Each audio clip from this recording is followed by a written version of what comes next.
गांव की चौपालों से लेकर संसद के गलियारों तक, गृहिणी के चूल्हे से लेकर निवेश और बाजारों तक, किसानों के हाल से लेकर खेत और खलिहानों तक, शिक्षा और स्वास्थ्य से लेकर खेल के मैदानों तक, संसद के प्रधान से लेकर पंचायत के पंच तक, सेंट्रल हॉल से लेकर ग्राम सभा के मंच तक, हर खबर पर रहेगी हमारी पैनी नजर। शिमला से न्यूज चैनल का आगाज, गवर्नर सहित उत्तराखंड सीएम ने दी शुभकामनाएं। किसान आंदोलन का आज 19वां दिन, भूख हड़ताल पर बैठे किसान नेता। 22 जनवरी 2021 को पंचायतों का कार्यकाल होगा पूरा, सरकार की तैयारियां अभी अधूरी। जनसेवा के 3 साल पूरा करेगी बीजेपी सरकार, प्रदेश भर में जश्न की तैयारी। बंगाल में बीजेपी राष्ट्रीय अध्यक्ष जेपी नड्डा के काफिले पर जानलेवा हमला। और कोरोना संक्रमितों के रिकवरी रेट में सुधार, मृत्यु दर भी घटी। नमस्कार, द रीव टाइम न्यूज चैनल में आपका स्वागत है। मैं हूं अंजना ठाकुर। अब खबरें विस्तार से। सामाजिक सरोकार और निष्पक्ष पत्रकारिता के क्षेत्र में द रीव टाइम न्यूज चैनल का शुभारंभ हुआ। इस अवसर पर हिमाचल के गवर्नर बंडारू दत्तात्रेय और उत्तराखंड के मुख्यमंत्री त्रिवेंद्र सिंह रावत ने शुभकामनाएं दी। साहित्यकार, लेखक, पूर्व प्रशासनिक अधिकारी CRB ललित ने शिमला स्थित स्नान से चैनल का आगाज किया। देखिए ये रिपोर्ट।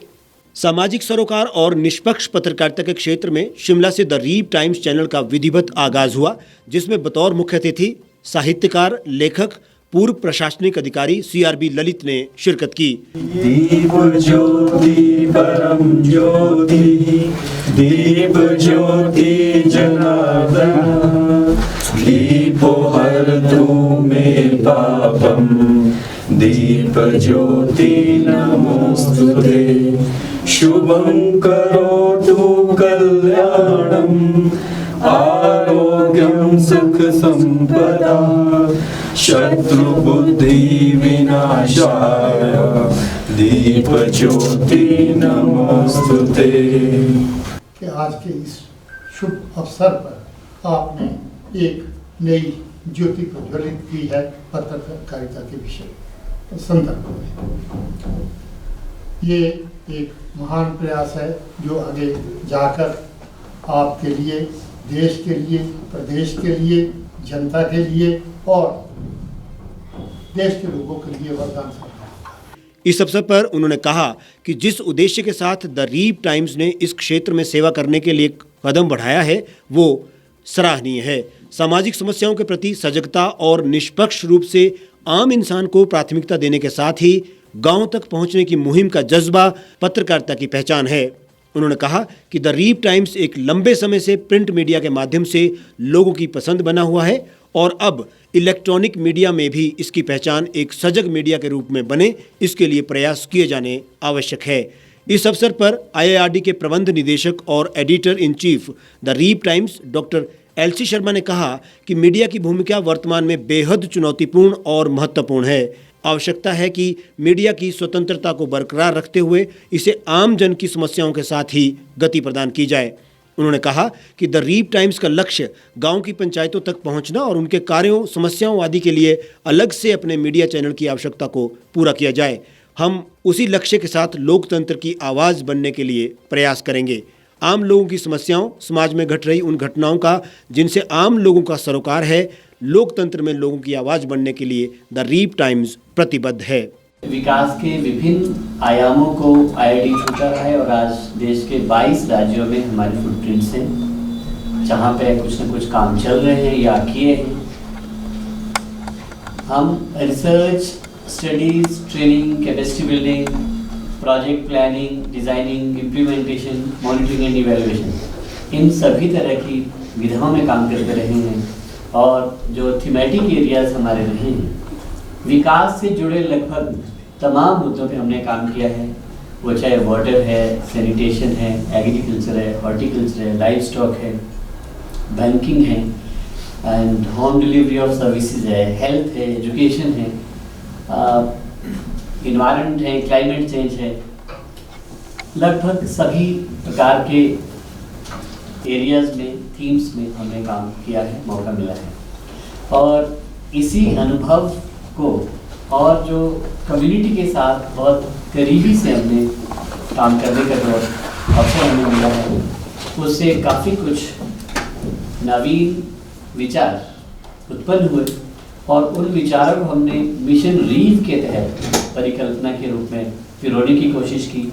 मिशन रीव एक नया फ्लैगशिप प्रोग्राम हमने शुरू किया, RIEV, रूरलाइजिंग इंडिया एम्पावरिंग विलेजेस के नाम से, जिसके तहत हम हर परिवार की सारी ज़रूरतों का आकलन करते हैं एक स्पेशली डिज़ाइन सॉफ्टवेयर के माध्यम से, कि व्यक्ति की आवश्यकताएं क्या है, ज़रूरतें क्या है, परेशानियां क्या है, और उन सभी प्रकार की ज़रूरतों और परेशानियों के लिए कुछ समाधान भी उसमें डिज़ाइन हुए हैं।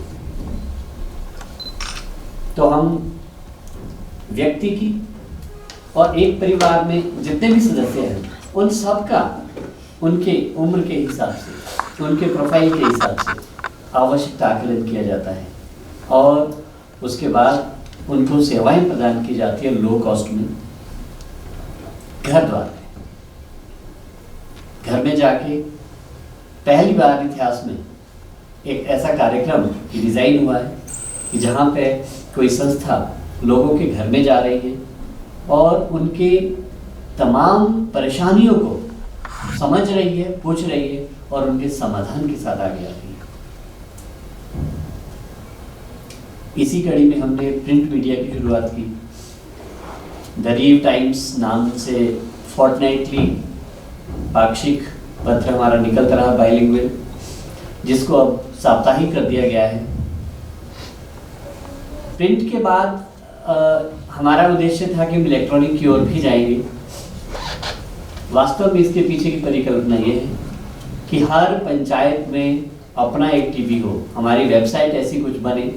हमारे IT के दोनों सीनियर लोग अभी यहाँ पे हैं, ज़रूर इस बात को डिस्कस करेंगे बाद में, कि एक पंचायत का अपना एक कोड हो। जब हमारी वेबसाइट में वो कोड लिखें तो उनकी पंचायत का पोर्टल सामने आ जाए।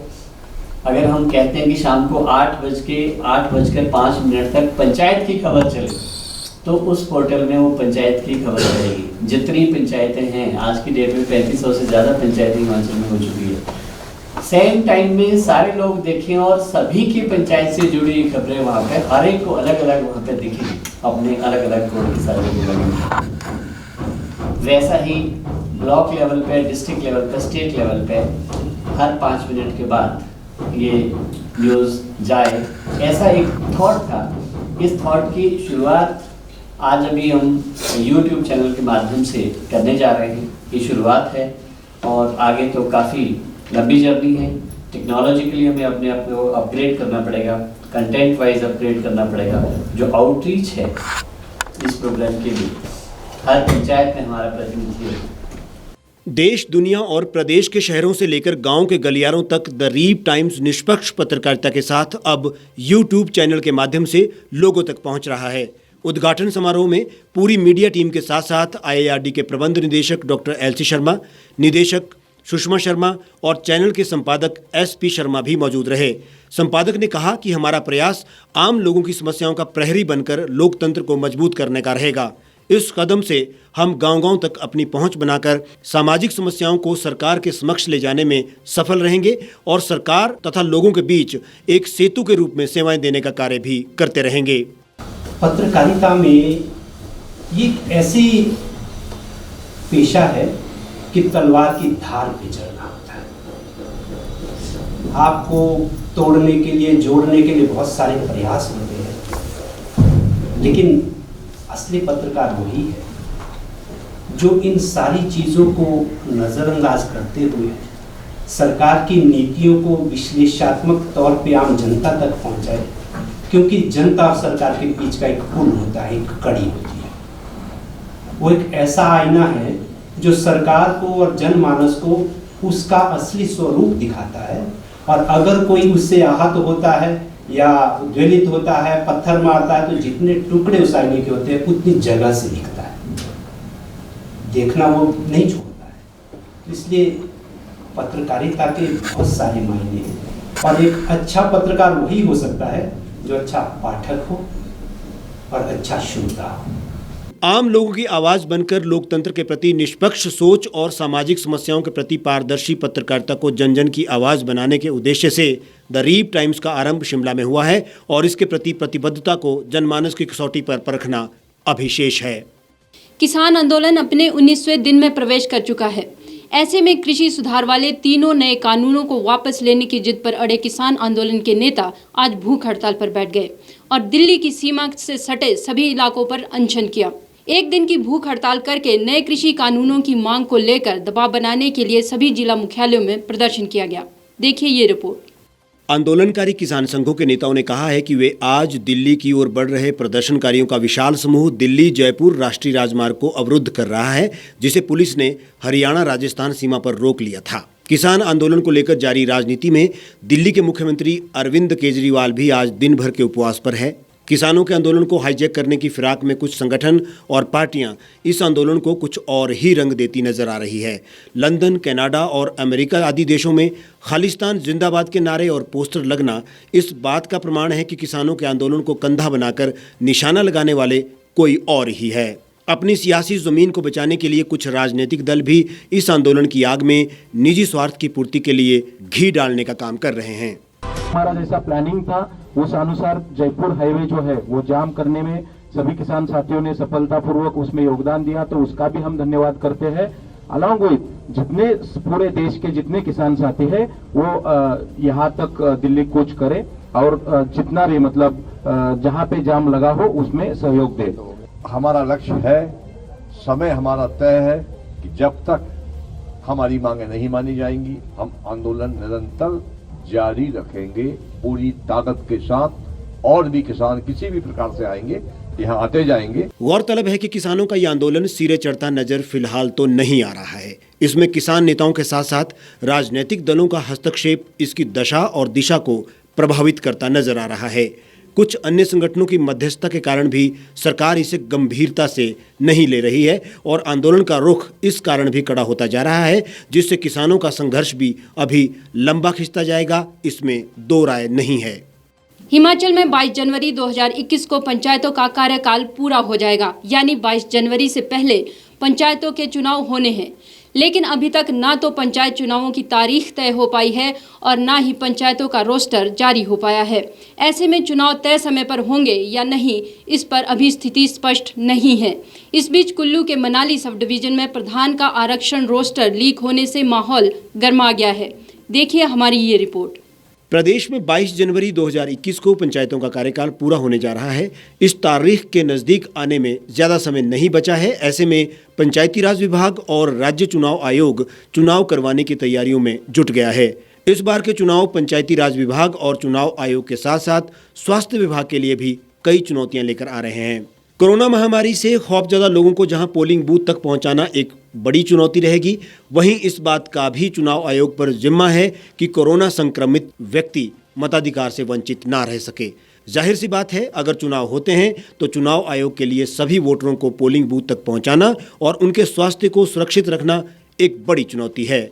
आयोग का तर्क है कि चुनाव को लेकर आयोग की तैयारी पूरी है और किसी को भी मताधिकार से वंचित नहीं रहने दिया जाएगा, भले ही क्वारंटीन में हो या अस्पताल में। अपने मत का उपयोग करने का मौका सभी को दिया जाएगा और इसके लिए व्यवस्थाएं की जा रही हैं। चुनाव आयोग के साथ साथ मुश्किलें पंचायती राज विभाग की भी कम नहीं है। पुनर्गठन के बाद नई बनी 389 पंचायतों में अभी तक स्टाफ और अन्य व्यवस्थाएं भी पूरी नहीं हैं। उस पर इन पंचायतों का ये पहला चुनाव है। कोरोना काल में पहले से मौजूद पंचायतों में भी चुनाव को लेकर लोगों के मन में असमंजस है। ऐसे में चुनाव पंचायती राज विभाग के लिए भी परीक्षा की घड़ी रहेगी। देश में चुनावों की सियासी उठापटक के बीच सारी मर्यादाओं और नैतिकताओं को ताक पर रखकर राजनीतिक दलों की शह मात का खेल शुरू हो चुका है। वोट के लिए लहूलुहान होती यह चुनावी सियासत ऐसे मोड़ पर पहुंच गई है जहां कोई भी पार्टी या नेता नैतिकता की सीमाएं लांघने से परहेज नहीं कर रहा है। यह लड़ाई लोकतंत्र की नींव के लिए ऐसा खतरा है जो जीत हार की बाजी से कहीं बड़ा है। देखिए ये रिपोर्ट। चुनावों को जीतने के लिए सभी राजनीतिक दल किसी भी हद तक जाने में परहेज नहीं कर पा रहे हैं। इसके लिए परोक्ष और अपरोक्ष रूप से जनता को बेवकूफ़ बनाने का ही कार्य कर रहे हैं। लेकिन इस खेल में कार्यकर्ताओं के रूप में आम लोग अपनी जान गंवा रहे हैं।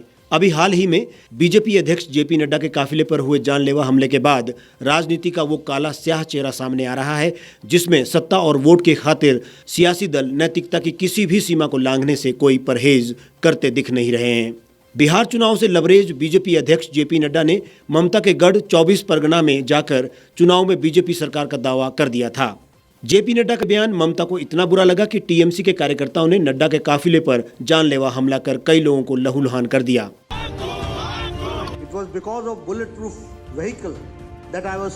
अपने सियासी रक्त चरित्र के लिए कुख्यात पश्चिम बंगाल की सियासत एक बार फिर प्रतिशोध की सियासत की तरफ बढ़ चली है।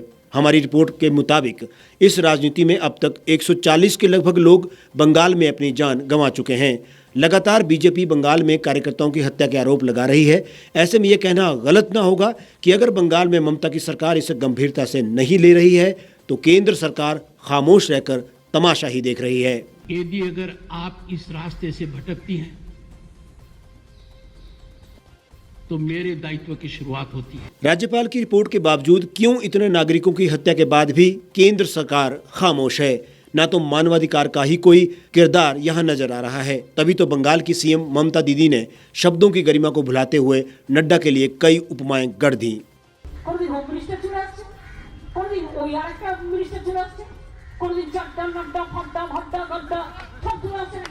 साथ ही ममता ने बीजेपी पर हमला बोला कि बंगाल को गुजरात नहीं बनने देंगे। बांग्ला के गुजरात बनाते हमरा देवो ना। हिमाचल प्रदेश के मुख्यमंत्री जयराम ठाकुर ने भी बयान देने में देरी नहीं की और इस हमले की भर्त्सना की। बहुत ही दुर्भाग्यपूर्ण घटना घटित हुई है वेस्ट बंगाल में। लोकतांत्रिक व्यवस्थाओं को वहां पर तहस नहस कर दिया गया है। गुंडा राज वहां पर चल रहा है और भारतीय जनता पार्टी देश की नहीं दुनिया की सबसे बड़ी पार्टी और उस पार्टी के राष्ट्रीय अध्यक्ष के ऊपर हमला करना, पथराव करना और गाड़ी को नुकसान पहुंचाने की कोशिश करना, इसकी कड़े शब्दों में हम निंदा करते हैं। और मैं इस बात को कह सकता हूं कि ममता बनर्जी ने जिस प्रकार का ये कृत्य किया है, इस विधानसभा के चुनाव जो आगामी विधानसभा के चुनाव वहां पर जो आने वाले हैं, इसमें उसको भुगतान करना पड़ेगा। जमीन खिसकती नजर आ रही है। बौखलाहट में इस प्रकार की हरकतें वो एक नहीं अनेक वहां पर कर चुकी है। बहुत सारे भारतीय जनता पार्टी के राष्ट्रीय स्वयंसेवक संघ के कार्यकर्ताओं की हत्याएं वो आम दिन की बात बन चुकी है। और ऐसी परिस्थिति में वहां की जनता ने जिस प्रकार से अपना मन बना लिया है कि इस लोकतांत्रिक व्यवस्था के खिलाफ चलने वाली इस सरकार को उखाड़ फेंकना है। और मैं इस बात को कह सकता हूं कि निश्चित रूप से जब चुनाव होगा वेस्ट बंगाल में भारतीय जनता पार्टी बहुत बड़े बहुमत के साथ सत्ता में आएगी और आदरणीय जगत प्रकाश नड्डा जी के ऊपर जो उनने हमला किया है, वहां के राजनीतिक द्वेष के कारण जो है वो जो गुंडों ने, उसकी मैं कड़े शब्दों में निंदा करता हूं। देश में सत्ता पर काबिज होने की होड़ अंततः कहीं ना कहीं आम लोगों पर ही भारी पड़ रही है। जोड़ तोड़ की राजनीति और उसके बाद भी अगर सत्ता में बने रहना है तो साम दाम दंड भेद जैसे भी हो, सत्ता में रहना ही लक्ष्य बन गया है। गौरतलब है कि बंगाल में पहले लाल सलाम का आतंक कुछ ऐसा था जिसे मरहम लगाने की शपथ लेकर ममता ने तोड़ा और सत्ता पर काबिज हो गई। अब बीजेपी के बढ़ते प्रभुत्व को देखते हुए वामपंथियों की हूबहू नकल करते हुए ममता बनर्जी अपने दुर्ग को बचाने के लिए कुछ भी करने पर उतारू है। हिमाचल प्रदेश सरकार ने जनसेवा में अपने 3 साल पूरे कर लिए हैं और अपनी सफलता को जनता के बीच मनाने के लिए सरकार ने जबरदस्त जश्न की तैयारी की है। पिछले 3 वर्षों में आंगनवाड़ी कार्यकर्ताओं के मानदेय में वृद्धि, पेंशन में इजाफा, मजदूरों की न्यूनतम दिहाड़ी में इजाफा, पर्यटन, कृषि, शिक्षा एवं स्वास्थ्य में अनेक योजनाओं एवं कार्यक्रमों के माध्यम से जनता के बीच अपनी सफलता को ले जाने में सरकार सफल भी रही है। देखिए इस रिपोर्ट में। जनता के बीच जयराम सरकार पास हुई या फेल, ये तो जनता ही तय करेगी, लेकिन सरकार की कुछ नायाब योजनाएं और कार्यक्रम इस बीच बेहद लोकप्रिय हुए हैं। वो फिर मुख्यमंत्री हेल्पलाइन 1100 टोल फ्री हो या जनमंच कार्यक्रम, लोगों के बीच सरकार खुद को ले जाने में सफल भी रही है। सरकार के गठन के साथ ही बुजुर्गों के लिए पेंशन की आयु सीमा 80 वर्ष से घटाकर 70 करने पर तारीफ पाने वाली जयराम सरकार अनेकों बार अपने निर्णयों को लेकर जनता के बीच घिरी भी है, जिसमें बसों के किराया बढ़ाना और कोविड-19 में पर्यटन को खोलने जैसे निर्णय शामिल हैं, जिस पर जनता ने सरकार के निर्णय पर सवाल भी किए। पिछले 3 वर्षों में आंगनबाड़ी कार्यकर्ताओं के मानदेय में वृद्धि, पेंशन में इजाफा, मजदूरों की न्यूनतम दिहाड़ी में इजाफा, पर्यटन, कृषि, शिक्षा और स्वास्थ्य में अनेक योजनाओं और कार्यक्रमों के माध्यम से जनता के बीच अपनी सफलता को ले जाने में सरकार सफल भी रही है। एम्स और केंद्रीय विश्वविद्यालय को लेकर भी खूब माथापच्ची करने के बाद सरकार इसे अपनी उपलब्धि मान रही है। हालांकि इनकी सेवाएं कब जनता को प्राप्त होंगी, इसमें अभी संशय है। हिमकेयर जैसी स्वास्थ्य योजना से 5 लाख तक का निःशुल्क इलाज करने को भी सरकार ने जनता के बीच खूब वाहवाही लूटी है। बहरहाल अपने निर्णयों से पलटने पर विपक्ष आरंभ से ही आरोप लगाता रहा है। ऐसे में देखना होगा कि इन 3 वर्षों को जनता किस प्रकार से सरकार की सफलता और असफलता के बीच अपनी राय रखती है, क्योंकि लोकतंत्र में मालिक तो जनता ही है। द रीव टाइम्स बुलेटिन में फिलहाल इतना ही। बाकी तमाम खबरों के लिए आप जुड़े रहें और देखते रहें द रीव टाइम्स।